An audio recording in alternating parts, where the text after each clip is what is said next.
ഇത് നിങ്ങൾ പഠിക്കുന്ന ആ ഒരു കാര്യം നിങ്ങളുടെ ശരീരത്തിൻ്റെയും മനസ്സിൻ്റെയും ഒരു സ്വാഭാവിക ഭാഗമായിട്ട് മാറുന്ന അവസ്ഥയാണ് മാസ്റ്ററി. നിങ്ങൾ ഏത് പുതിയ കാര്യം പഠിക്കാൻ തുടങ്ങുന്ന സമയത്തും നിങ്ങളുടെ മനസ്സ് പ്രധാനമായിട്ടും 3 ഘട്ടങ്ങളിലൂടെ കടന്നു പോകും. ഒന്നാമത്തെ ഘട്ടം എന്ന് പറയുന്നത് ആവേശവും ആശയക്കുഴപ്പവുമാണ്. നിങ്ങൾ മുന്നോട്ട് പോയി കഴിഞ്ഞാൽ ഇവിടെ നിങ്ങൾ തീർച്ചയായിട്ടും 2ാമത്തെ ഘട്ടത്തിലെത്തും. നിങ്ങളുടെ തെറ്റുകൾ താരതമ്യേന കുറയാൻ തുടങ്ങും. ഈ ഘട്ടത്തിൽ നിങ്ങൾക്ക് ഏറ്റവും കൂടുതൽ വേണ്ടത് ഫോക്കസും അച്ചടക്കവും ക്ഷമയുമാണ്. 3ാമത്തെ ഘട്ടം എന്ന് പറയുന്നത് മാസ്റ്ററി സോൺ. ഇതാണ് നിങ്ങളുടെ അവസാനത്തെ ലക്ഷ്യമാകേണ്ടത്. ഈ ഘട്ടത്തിലെത്തുമ്പോൾ നിങ്ങളതിൽ പൂർണ്ണമായിട്ടും സ്വാതന്ത്ര്യവും ആത്മവിശ്വാസവും അനുഭവിക്കാൻ തുടങ്ങും. ഈ അവസ്ഥയിലെത്തുമ്പോഴാണ് നിങ്ങൾ ആ മേഖലയിലെ ഒന്നാമതായിട്ട് മാറുന്നത്.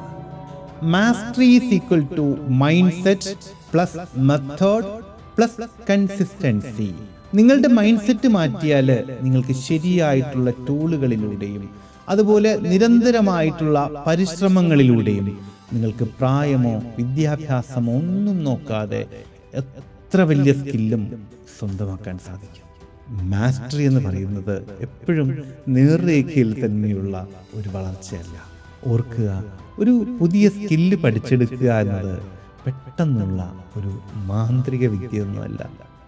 അതൊരു ജീവിത യാത്രയാണ്. നിങ്ങളുടെ ജീവിതത്തിൽ ഇതുവരെ പൂർത്തിയാക്കാൻ കഴിയാതെ പോയ ആഗ്രഹങ്ങൾ അല്ലെങ്കിൽ പഠിക്കാൻ ആഗ്രഹിക്കുന്ന പുതിയ കാര്യങ്ങൾ എന്തൊക്കെയാണ് എന്ന് ചുവട്ടിലെ ഒന്ന് കമൻറ്റ് ചെയ്തേക്കുക. റിപ്ലൈ ചെയ്യേണ്ടതിന് തീർച്ചയായിട്ടും റിപ്ലൈ ചെയ്യാറുണ്ട്. തീർച്ചയായിട്ടും വീഡിയോ ഒന്ന് ലൈക്ക് ചെയ്തേക്കുക. സ്നേഹപൂർവ്വം, അശോക് നാരായൺ. Thank you.